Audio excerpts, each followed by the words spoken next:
I'm going to talk about the object of my research and the research of my group, my lab, my team, over the past 15 years, which has been the idea of purpose.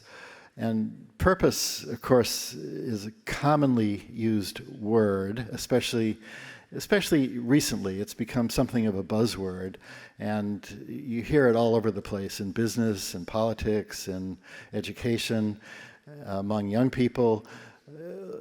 The idea of having purpose, I think, is you don't have to sell that idea at this point. I think people believe in having purpose. What I and my team have tried to do is to take a scholarly look at purpose and a scientific look and say, well, what is purpose actually in a psychological sense? Apart from kind of a goal in life, in a sense that this is what gives my life meaning and all of that. How does purpose develop? What is it exactly? What is it related to? And in education, are there ways that we can facilitate or help students find purposes in ways that are positive and helpful to their lives? So when we started doing this work about 15 years ago, the first thing we really wanted to do was to define it, to give it an operational definition that distinguished purpose from all the other words that in the common language, in the vernacular, people kind of lump in together with purpose. And I'll just give you one example of that because we all do it. I've done this a million times in my life, which is to say, well, it would be great to have a life of meaning and purpose. And those two words are kind of joined at the hip in common language.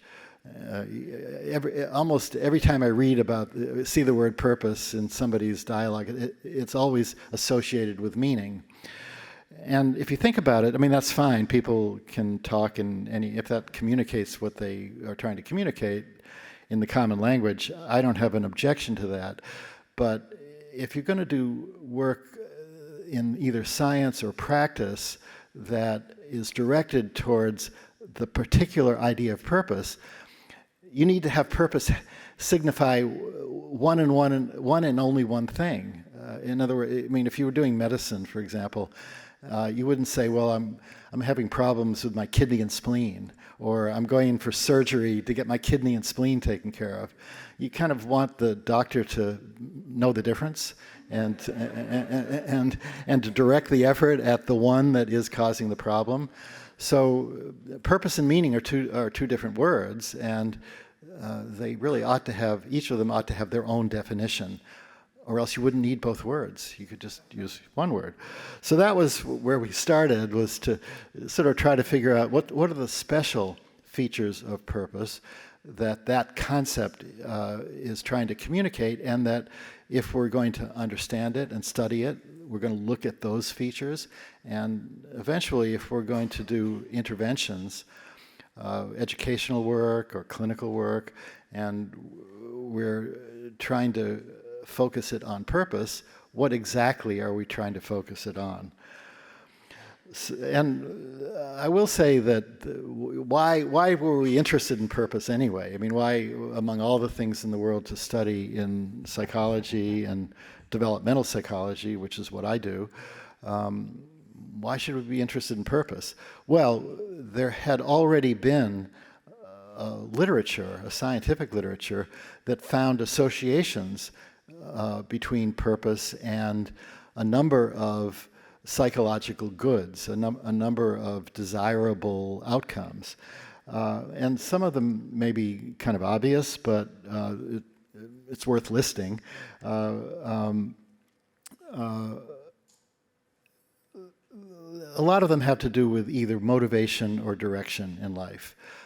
Purposeful people are energetic, are highly motivated. They know what they're after, what they're trying to accomplish, and they keep going, so they're resilient. They bounce back from setbacks because they're not focused on just the outcome, but rather the long-term goal. And even in aging, which is of interest to those of us that have gone well beyond our college years, if you read people like Atul Gawande and other folks that have studied gerontology, they often cite purpose as one of the contributors to vitality in the later part of life, and even health outcomes. I haven't done that research myself, but I've read it. I've read in Atul Gawande's book, Being Mortal, he writes about purpose as being one of the contributing factors in vitality later in life. So all through life, purpose has been associated with a number of psychological and health benefits. And so it seemed apparent to us that it would be good to learn more about this and learn how people develop it when they're young, how people maintain it, what it is exactly.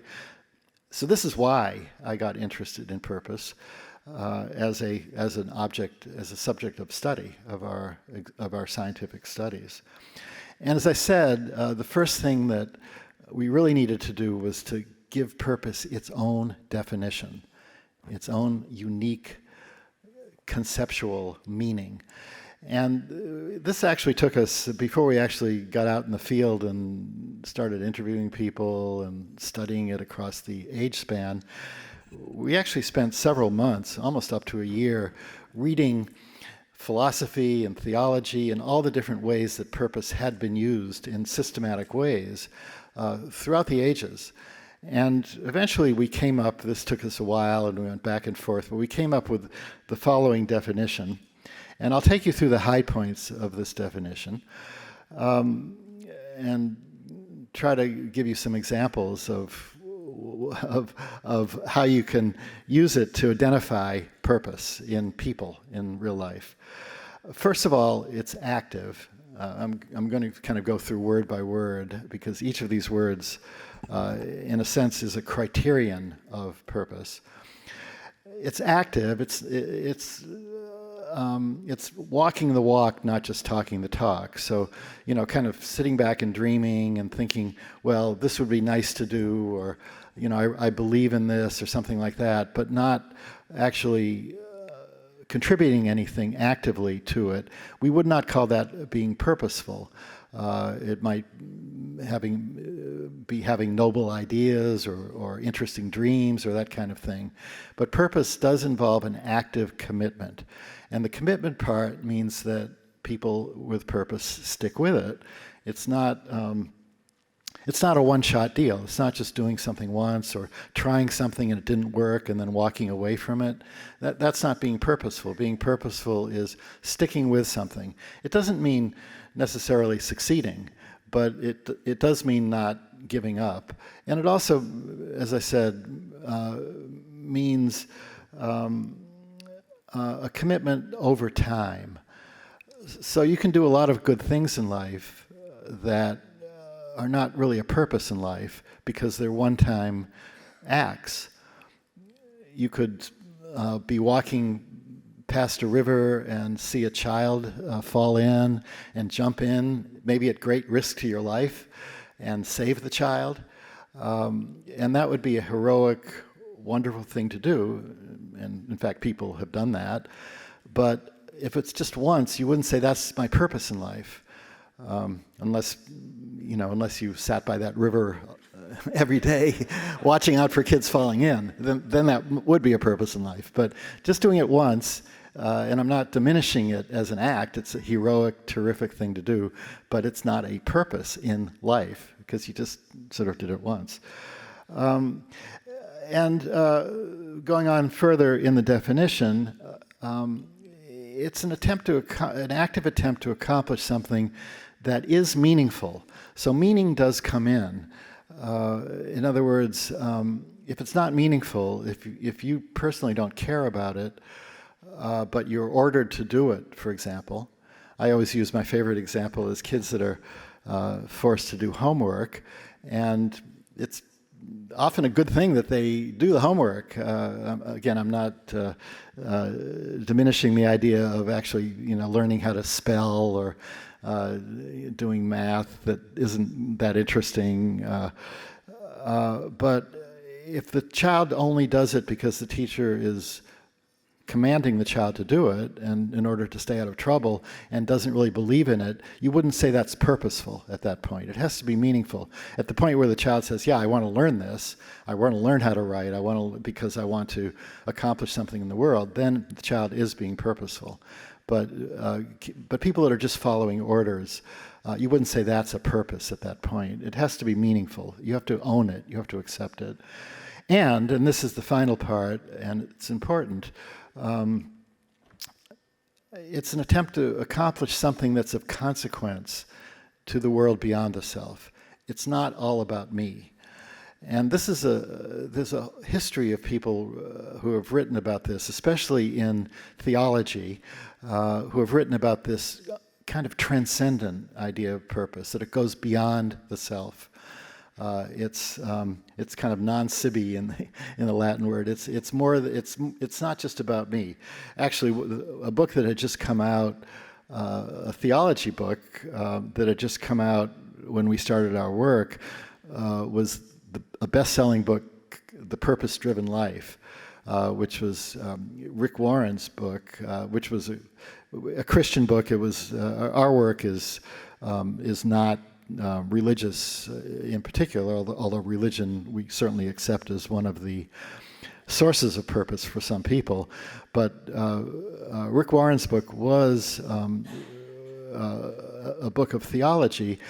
But the reason I'm mentioning it is it starts with one of the great sentences, I think, of in books, which is, "It's not about you." And that is a defining characteristic of purpose. It's not self-centered. It goes beyond the self to the world.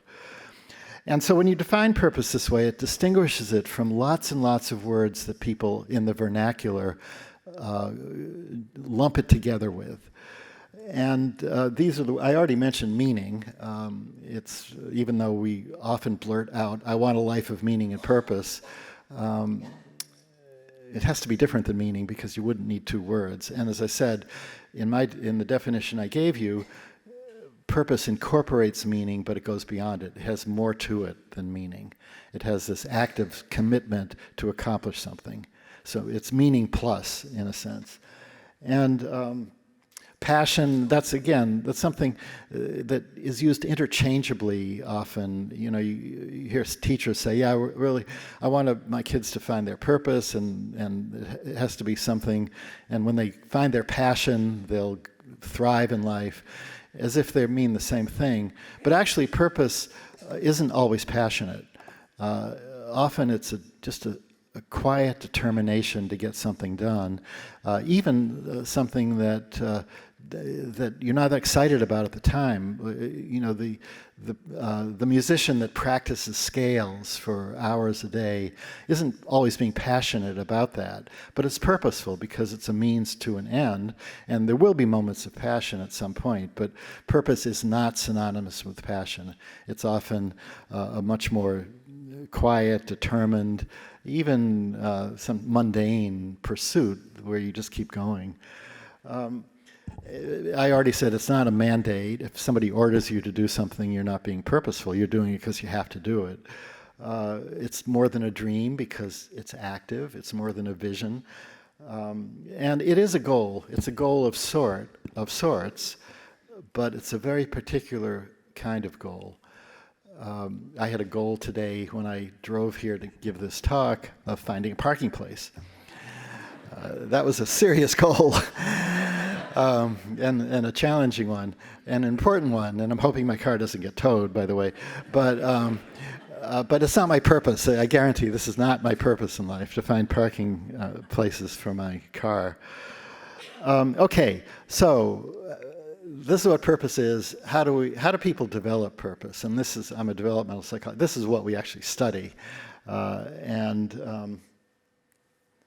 And so here's what we found after 15 years of research. And this applies to all ages. We began studying with young people, adolescents, and as you know, I am the director of the Stanford Center on Adolescence, but we've actually done research all the way up the age span, including to the later parts of life. And people can learn purpose, can find purposes at any point in life. I'll mention this more about this in a couple of minutes, but the pattern is the same. First of all, you have to become interested in things in the world, and this applies to children. It's not going to be a purpose if you're not interested in doing it. A person might want to be a computer scientist, but if the person hates programming or just is totally bored by the whole thing, it's not going to develop into a purpose. You could use any example that way. If you don't like the activity or find it interesting, it's not going to go anywhere. And one of the things that we did find, which was a little surprising, but virtually everyone that has really developed full purpose. And by the way, in the definition I gave, it had lots of different components to it: active commitment, meaning, etc. People can develop any of those components, and that is a step towards purpose. But in our assessments, the people that we end up assessing as being fully purposeful have all of them. And it's kind of a high bar. As you'll see, it's not a huge portion of any population. And the people that we find that are fully purposeful always are able to cite somebody in their lives or somebody they've observed that models it, that's a flesh and blood living example of it, that has in some way inspired them or given them at least a role model of some type. And this seems to be a common pattern. And then there are two observations that people make. One is there's something in the world that needs to be improved. It could either be something that's a problem. Young people that go into medicine very often say, well, my grandmother had cancer or something like that, and I really would like to, and she suffered, and I'd like to contribute to help alleviate those sufferings, or maybe find cures for cancer or whatever. It could be something of that kind of serious problematic nature, or it could be something just improving things. A musician that wants to contribute to, or an artist, or a teacher that wants to contribute to people's ability to thrive or enjoy life or things like that. But there's something that needs to be done in the world, and the second observation is I can contribute to it. And that requires an assessment of, first of all, what I'm interested in, and secondly, what I'm able to do. This takes a while to sort out for young people. A lot of young people have aspirations that don't quite match their abilities. Every high school has a dozen talented kids that either want to be Hollywood actors or filmmakers or something like that. A few of them will make it, but most of them, their talents aren't of that order. And they have to figure that out and then adapt to something that is more aligned with their capabilities in life. And that's every field has that. Sports, they have to figure out, I'm not going to be center for the Golden State Warriors if I'm only 6 feet 2 inches tall or something like that. These are the kind of assessments that people make. Those are simple. The examples I gave are simple, but real life examples are more complicated. Do I really have the capacity to do medicine, or to be a lawyer, or to be an auto mechanic, or whatever it is? You have to go back and forth, try things out. Do I find it interesting, and do I have those particular skills? And then mentoring people, young people especially, benefit a lot from counseling, from parents, teachers, employers that mentor them into finding those matches.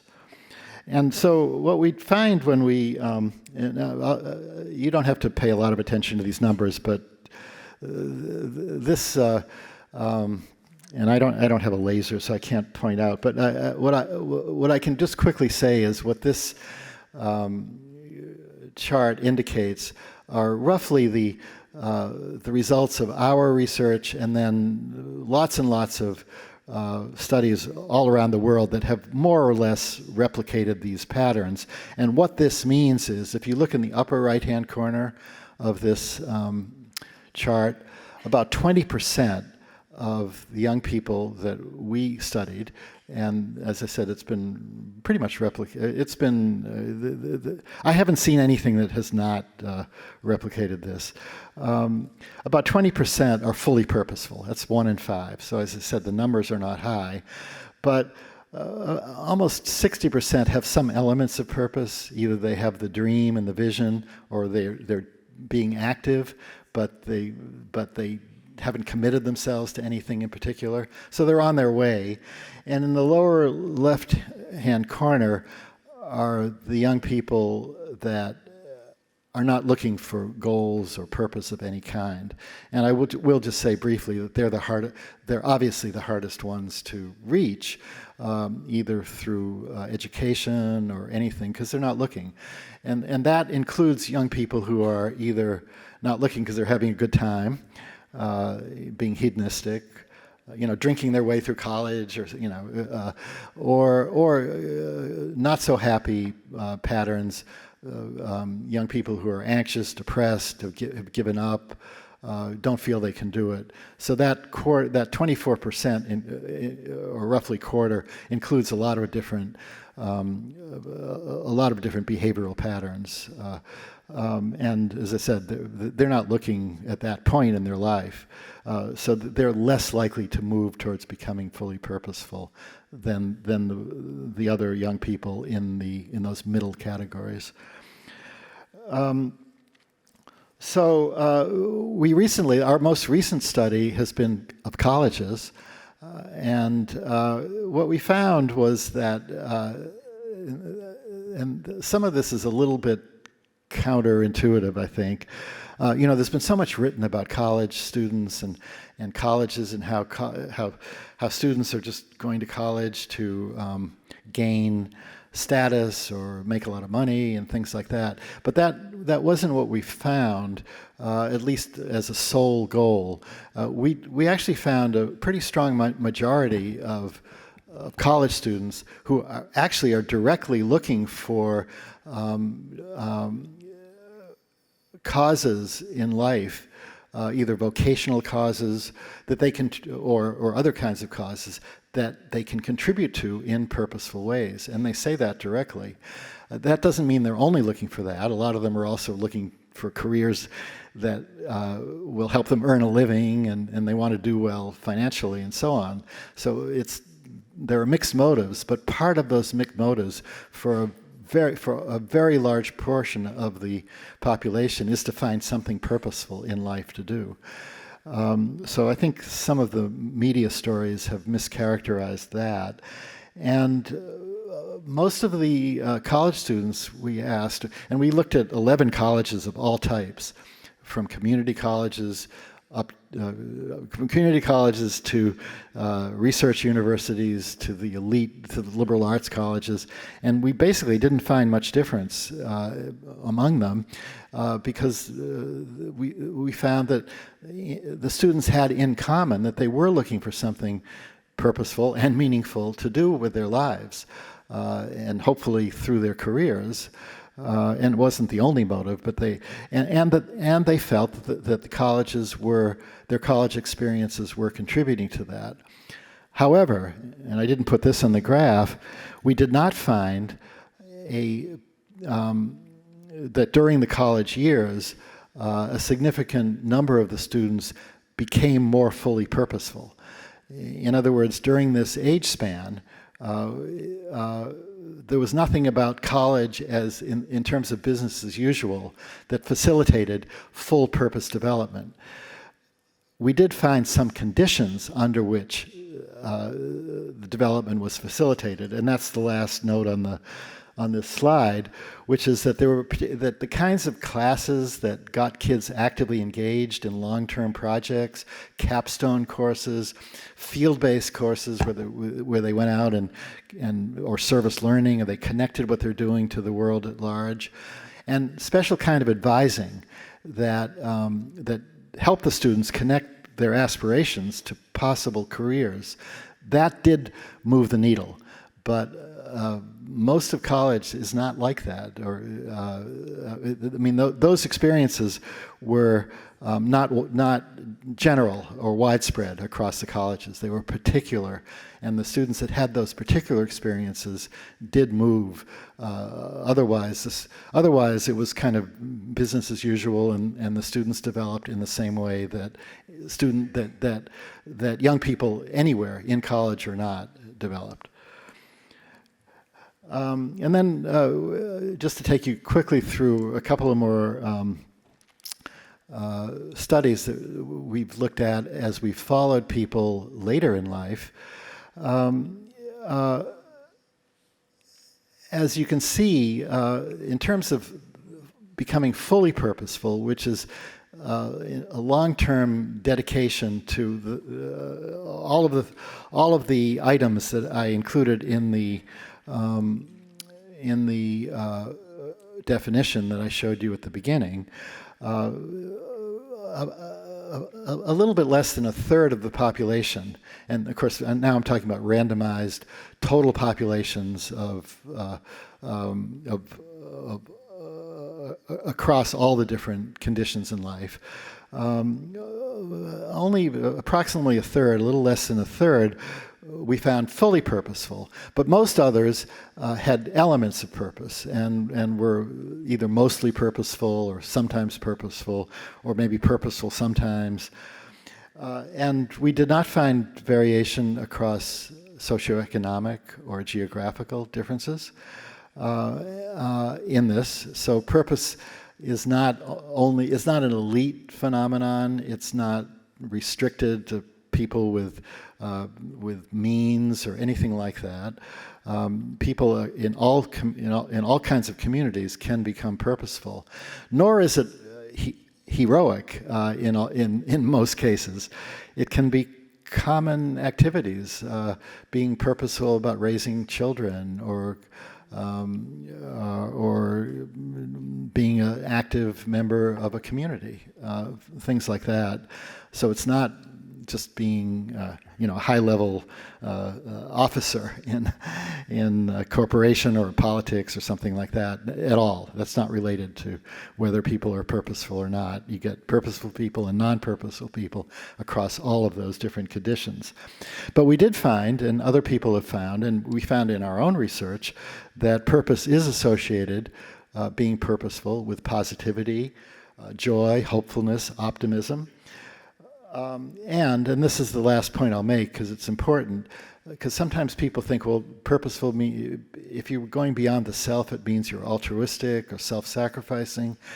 But it was very clear from the studies we did of adults and later that it's not a zero-sum game, that the people who were purposeful were more vital in pursuing their own interests in recreation or travel and so on. They were simply more energetic. And so it wasn't a trade-off between other versus self. It was actually, it was both dimensions, self and other, had more energy and vitality to them.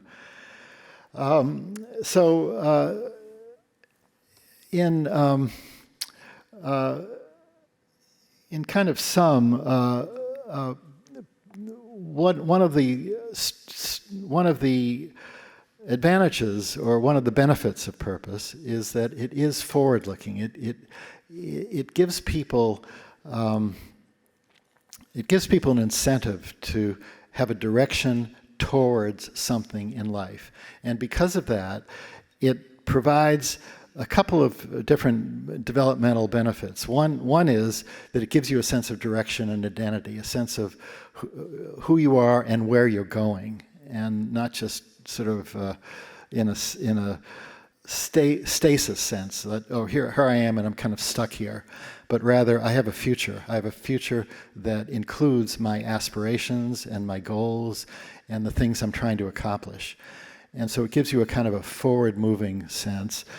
And the other is that it's an antidote, because of the beyond the self dimension, it's an antidote to self-absorption, which I think is any person that's written about mental health has written about the risks of self-absorption, where if all you think about is yourself, you worry a lot, you're always kind of looking around, am I happy, asking questions like that. And people have written about happiness almost always say that is not the route to happiness, is trying to be happy all the time. It's being dedicated to stuff that gives you satisfaction and gratification. It's having social relations that